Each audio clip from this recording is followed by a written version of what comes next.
Some celebrities smile through the disrespect. Others, they snap back instantly. From Oscar slaps to interview walkouts, red carpet confrontations to award show callouts, these stars refuse to stay silent when someone crossed the line. These are 25 moments when celebrities had absolutely zero tolerance for disrespect.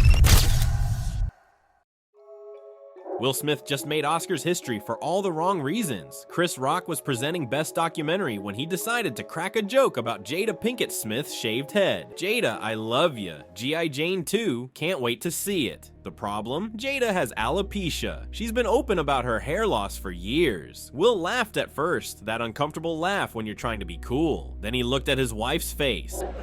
Jada, I love you. G.I. Jane 2, can't wait to see it. All right?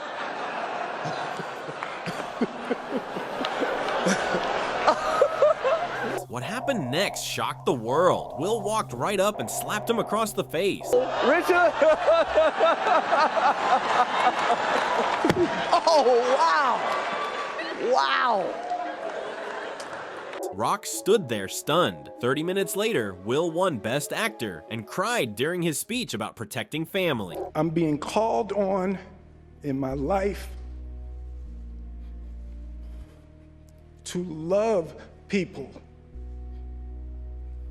and to protect people. He was banned for 10 years. The video got 90 million views in one day. When it comes to his wife, Will Smith has zero tolerance. But Will wasn't the first to call someone out on live TV. Years earlier, another artist had something to say at an awards show. Nicki Minaj was accepting Best Hip Hop Video for Anaconda when she decided to settle some unfinished business. See, days before the show, host Miley Cyrus had told the New York Times that Nicki's tweets about racial bias in MTV nominations were not very polite and just about herself. Big mistake. Nicki waited until she had the stage, the microphone, and millions watching. And now, back to this bitch that had a lot to say about me the other day in the press. Miley, what's good?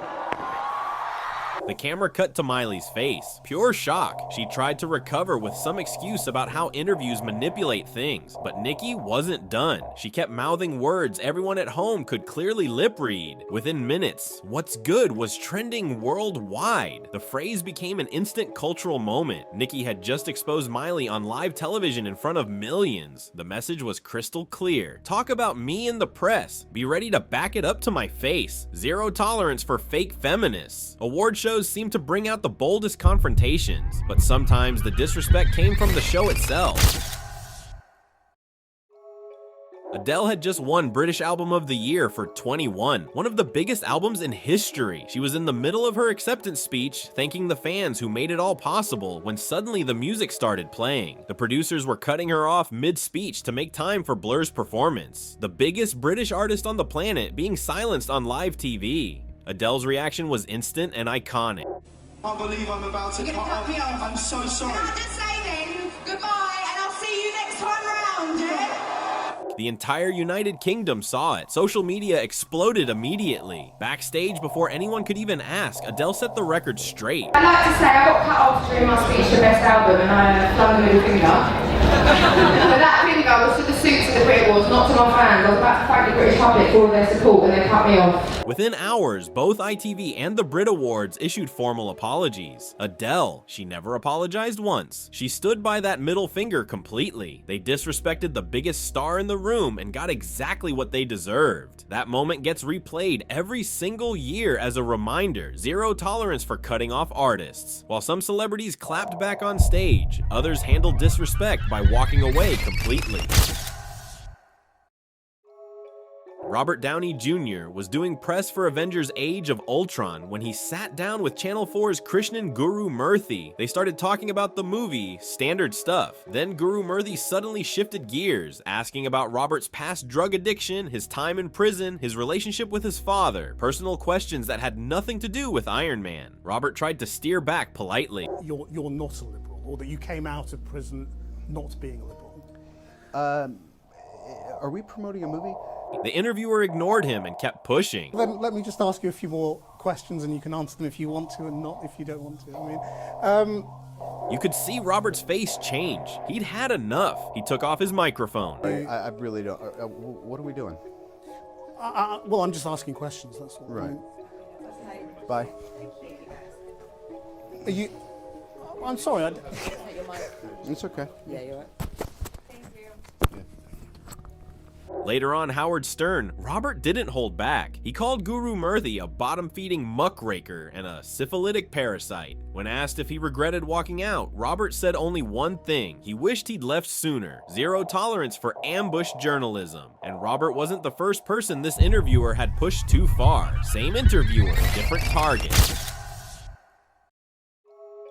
After Django Unchained came out, Krishnan Guru Murthy sat down with Quentin Tarantino and immediately started asking about movie violence and its connection to real-world tragedies like Sandy Hook. Tarantino had answered this question his entire career. He was done playing that game. I'm gonna tell you why I'm so sure. Do not ask me a question like that. I'm not biting. I refuse your question. Why? Because I refuse your question. I'm not your slave and you're not my master. Guru Murthy kept pushing, trying to force an answer. That's when Tarantino delivered one of the most legendary interview shutdowns in history. Make me dance to your tune. I'm not a monkey. I can't make you answer anything. I'm asking you interesting questions. And I'm saying I refuse. Okay, well, no, I was just asking you why. That's fine. Calm, collected, absolutely brutal. He didn't yell, didn't storm off, just drew a hard line and refused to cross it.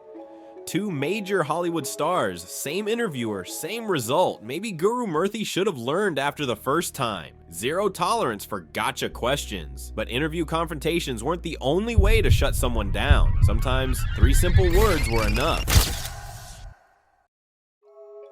A German TV interviewer made the mistake of asking Mariah Carey about Jennifer Lopez. It seemed like a simple question, just get Mariah to say something nice about a fellow artist. Instead, Mariah smiled sweetly, tilted her head, and delivered the most savage 3 words in celebrity history. The audience member said it.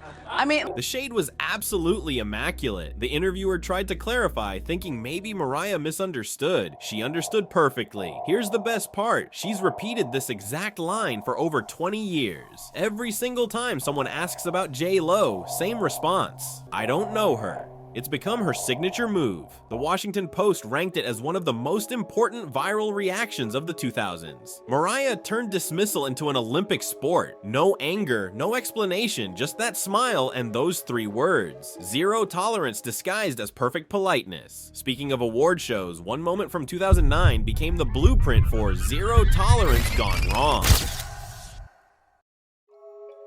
The MTV Video Music Awards. 19-year-old Taylor Swift was accepting her very first VMA for Best Female Video. She was mid-speech, thanking country radio and her fans, when suddenly Kanye West appeared on stage and grabbed the microphone right out of her hand. Yo, Taylor, I'm really happy for you. I'm gonna let you finish, but Beyonce had one of the best videos of all time.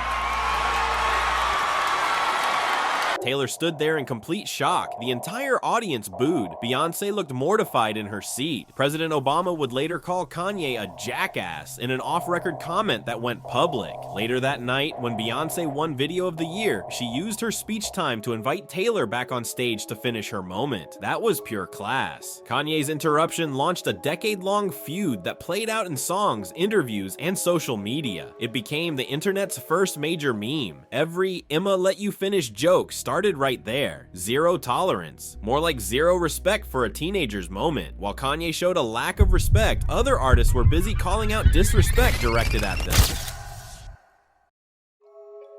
Ariana Grande was doing a radio interview on Power 106 in Los Angeles when the host asked what they thought was a cute question. If you're her phone one last time, which would you pick? Sounds harmless until you realize they'd never ask a male artist that. Or your phone one last time, which one would you pick? Makeup or your phone? Is this what you think girls have trouble choosing between? Yeah. Ariana immediately saw through it and called it out. Is this men assuming that that's what girls would have to choose between? Now, this is not a question. Can you really go? The host tried to laugh it off. Then one of them rolled his eyes when she mentioned liking unicorn emojis, muttering "girls" under his breath. Ariana wasn't letting that slide either. The unicorn's great, obviously, of course. Girls. Yeah, boys. Many boys use the unicorn. Well, boys. You need a little brushing up on equality over here. Come on. Come on. The clip went viral immediately. Thousands of people praised her for calling out casual sexism on the spot. The host tried to make it seem like she was overreacting. She wasn't. She was pointing out a double standard that's been around forever. Zero tolerance for treating women like stereotypes. Sexism wasn't the only issue. Sometimes the problem was straight up racism. KTLA reporter Sam Rubin was interviewing Samuel L. Jackson about RoboCop when he made an absolutely inexcusable mistake. He asked Jackson about a Super Bowl commercial, but he was thinking of a commercial Lawrence Fishburne had done. He'd just confused two completely different black actors on live television. Jackson's face said everything. Working for Marvel, the Super Bowl commercial, did you get a lot of reaction to that Super Bowl commercial? What Super Bowl commercial? You know what? I've been my mistake. You're as crazy as the people on Twitter. Right. I'm not Lawrence Fishburne. He didn't let it slide. He went straight at the problem. Then he broke it down even further. That was my fault. My mistake. You know what? We don't all look alike. You're exactly all black and famous. You are guilty. I am guilty. Next question. I am guilty. He thought you were Bob Dylan. Right. You're the entertainment reporter. I know. You're the entertainment reporter for this station. Vlog. And you don't know the difference between me and Lawrence Fishburne? My mistake. I apologize. Really, my big mistake. Rubin apologized profusely, clearly mortified by his mistake. Jackson accepted the apology, but made absolutely sure the lesson landed. That wasn't just a simple mix-up. That was lazy journalism. That was the kind of casual racism that happens when you don't bother to see people as individuals. Samuel L. Jackson made it impossible to ignore. Zero tolerance for it. They all look alike.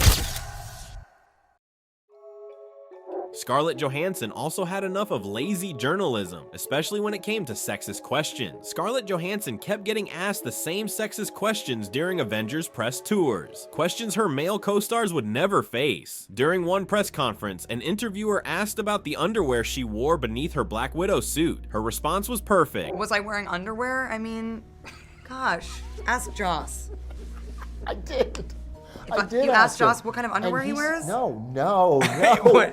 In another interview, when someone called her character the sexy one, she didn't miss a beat. Scarlett, obviously your character could have easily just been kind of written off as the sexy one of the team. How important is it that Every time she flipped it back immediately. Eventually, Cosmopolitan UK staged a brilliant piece where Mark Ruffalo answered all the sexist questions Scarlett normally gets. Do you feel pressure to stay in shape? After years of this treatment, Scarlett created a blueprint for handling sexist press. Call it out instantly, make them hear how ridiculous they sound, zero tolerance for double standards. But sometimes, the disrespect wasn't questions at all. Sometimes it was full-on assault disguised as a prank. Tom Cruise was at the War of the Worlds premiere in London, walking the red carpet, doing interviews. A man approached with what looked like a microphone. It was actually a water pistol. He squirted Tom Cruise directly in the face for a prank show called Balls of Steel. Tom initially laughed, probably thinking it was an accident. Then he realized it was intentional. Instead of storming off, Tom held the guy's arm so he couldn't escape and calmly demanded answers. No, let me have it, I don't care. That's incredibly rude. I'm here giving you an interview and answering your questions, and you do something really nasty. You're a jerk. 4 men were arrested. Channel 4 apologized. Tom didn't press charges, but made it clear he wasn't going to be assaulted without confronting it. That liquid could have been anything dangerous. They thought it was funny to attack someone on a red carpet. Tom made sure they understood it wasn't. Zero tolerance for assault disguised as pranks. When it came to protecting children from paparazzi, one artist took things to an extreme. Icelandic singer Björk had been traveling through Asia with her 9-year-old son when reporter Julie Kaufman and paparazzi wouldn't leave them alone. For days, they'd been followed despite requests for privacy. At Bangkok airport, Kaufman approached them again and got too close to Björk's child.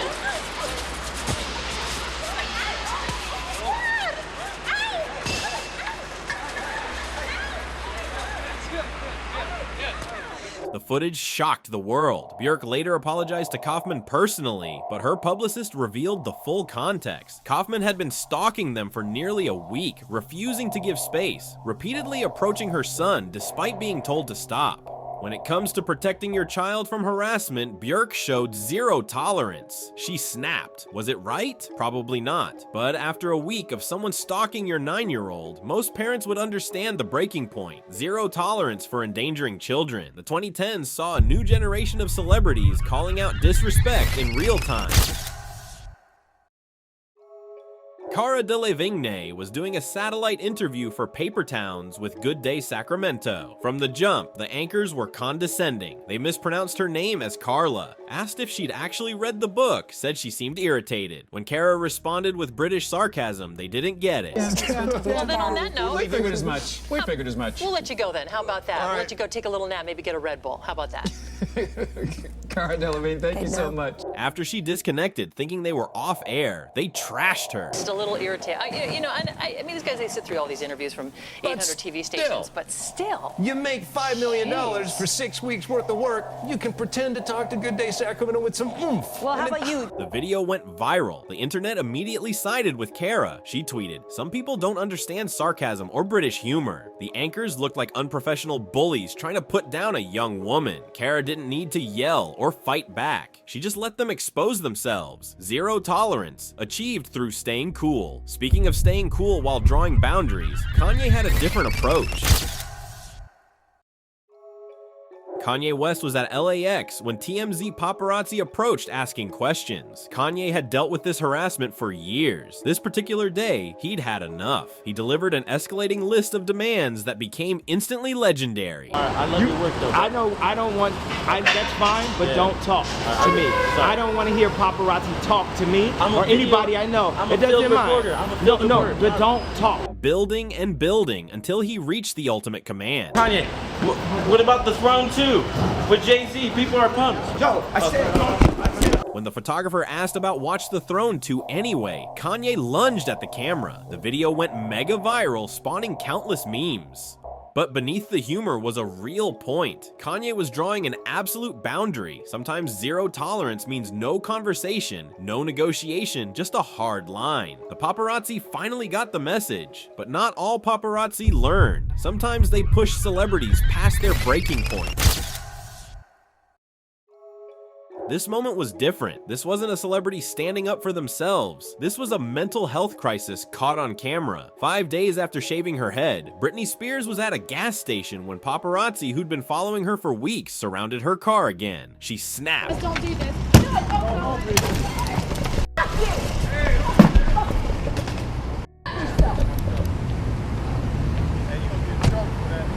The image became the defining symbol of celebrity mental breakdown and paparazzi culture gone too far. It spawned the meme, "If Britney survived 2007, you can get through today." Looking back, that wasn't disrespect from Britney. That was someone being pushed past their breaking point by people who wouldn't stop. The paparazzi had literally driven her to a breakdown for photos they could sell. The world watched it happen in real time and called it entertainment. Britney survived, barely. Zero tolerance should have been for the paparazzi.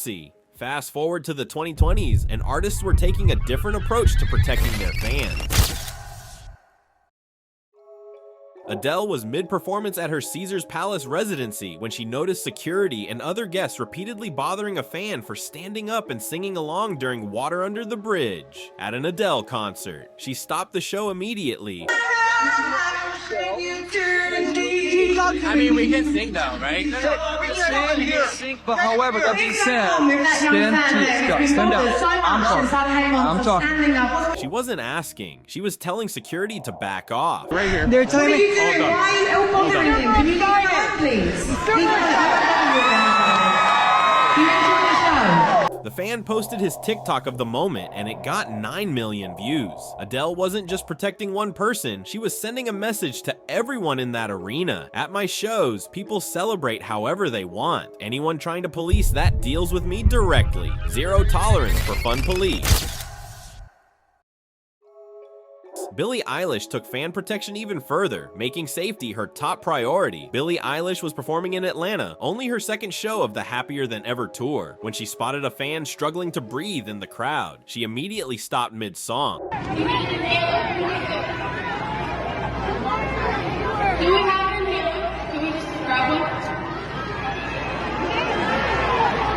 She waited while security located the inhaler and got it to the fan. Then she addressed the whole arena with a pointed message. Don't cry.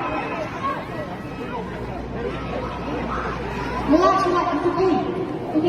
That line was widely seen as shade toward Travis Scott and the Astroworld tragedy. Billie made it crystal clear, fan safety comes first, always, no exceptions. She didn't care about keeping energy up or maintaining the show flow. Someone needed help, so everything stopped. Zero tolerance for putting performance over people. Not every artist handled concert disruptions with such grace. Las Vegas, over 100-degree heat. Cardi B was performing Bodak Yellow at Dry's Beach Club when a concertgoer threw a full drink directly in her face while she was on stage. Cardi's reaction was instant and savage.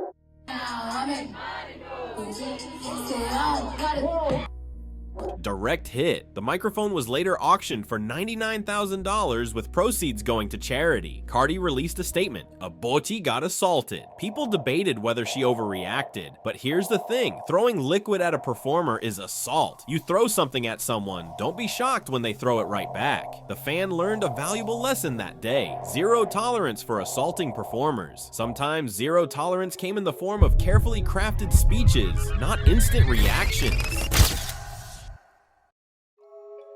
The Grammys. Taylor Swift won Album of the Year for 1989, just days after Kanye released Famous with the lyrics, "I made that botch famous." During her acceptance speech, Taylor delivered a message everyone knew was for Kanye, even though she never said his name. There are going to be people along the way who will try to undercut your success or take credit for your accomplishments or your fame.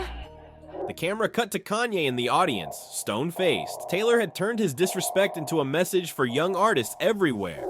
But if you just focus on the work and you don't let those people sidetrack you, someday when you get where you're going, you'll look around and you will know that it was you and the people who love you who put you there. And that will be the greatest. Don't let anyone diminish your achievements. Don't let anyone take credit for your work. The feud continued for years, but in that moment, Taylor made it clear, zero tolerance for people stealing your shine. Lady Gaga had been fighting the same battle for representation years earlier. Lady Gaga was in a TV interview when the interviewer suggested her sexual references might undermine her music. It was the same question male artists never get. Gaga didn't just answer. She destroyed the entire premise. There was that rumor that you had a male appendage, that you were a hermaphrodite, and you joked about it on the stage last night. Maybe I do. But it's interesting. Would it be so terrible? But it's interesting, a lot of artists would immediately put out some sort of a statement saying this is absolutely not true. You have fun with it. Why the hell am I going to waste my time and give a press release about whether or not I have a penis? My fans don't care, neither do I. The interviewer had no response. Gaga had laid out the hypocrisy so perfectly there was nothing left to say. That clip has been used in countless discussions about sexism in music. She made it impossible to ignore the double standard. Zero tolerance for holding women to different rules. Athletes face their own battles with respect, often on even bigger stages. The US Open Women's Final. Serena Williams was playing Naomi Osaka when umpire Carlos Ramos hit her with a coaching violation, then racket abuse, then a game penalty. Serena had enough. You owe me an apology. You owe me an apology. I have never cheated in my life. I have a daughter and I stand what's right for her and I've never cheated. And you owe me an apology. You will never do it. She wasn't backing down. She kept going. For you to attack my character is something that's wrong. It's wrong. You attacking my character. Yes, you are. You owe me an apology. The incident sparked massive debates about gender equality in tennis. Male players scream at umpires constantly without penalty. Women get punished for speaking up. Serena lost the match, but made her point heard worldwide. Zero tolerance for unfair treatment. Other legends use their platform to defend fans from disrespect. Perth, Australia. Elton John was mid-concert on his farewell tour when he watched security guards roughly handling a female fan trying to get closer to the stage. Elton stopped the show and erupted. Thank you very much. Now the security guards down there, I know you're doing your job and you're trying to do your best, but can you sit the f down, please? The crowd went wild. He wasn't done. Security guards, please sit down, otherwise I'm not going to do the rest of the concert and you're in f***ing trouble. After 50 years in the industry, Elton has earned the right to run his shows exactly how he wants. And he wants them run with respect for every single person in that arena. Zero tolerance for security manhandling fans. But sometimes, zero tolerance meant calling out an entire industry. The Golden Globes. Ricky Gervais was hosting for the 5th and final time. He'd warned everyone he didn't care anymore. He wasn't lying. Spoiler alert, season 2 is on the way, so in the end, he obviously didn't kill himself. Just like Jeffrey Epstein. Shut up. I know he's your friend, but I don't care.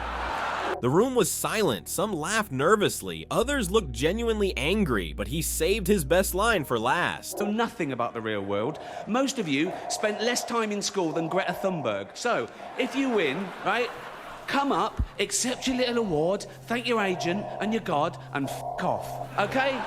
Millions watching at home cheered. Ricky had said what everyone was thinking. He didn't care about making friends or getting invited back. He was there to tell uncomfortable truths. The video has 35 million views. Zero tolerance for Hollywood hypocrisy. And finally, sometimes zero tolerance came in its purest form. Raw, unfiltered emotion in the heat of victory. NFC Championship, final seconds. Richard Sherman made the game-sealing play against the 49ers, tipping a pass intended for Michael Crabtree. He'd been trash-talked all game. After making the play that sent Seattle to the Super Bowl, Aaron Andrews approached for an interview. Ask you the final play, take me through it. Well, I'm the best corner in the game. When you try me with a sorry receiver like Crabtree, that's the result you're gonna get. Still riding pure adrenaline, he wasn't done. Talk about me. Who was talking about you? Crabtree, don't you open your mouth about the best. People criticized him for being too loud, too aggressive. Sherman didn't care. He just made the biggest play of his career after being disrespected all game. He let the world know exactly who he was. Zero apologies, zero regrets, zero tolerance for doubters.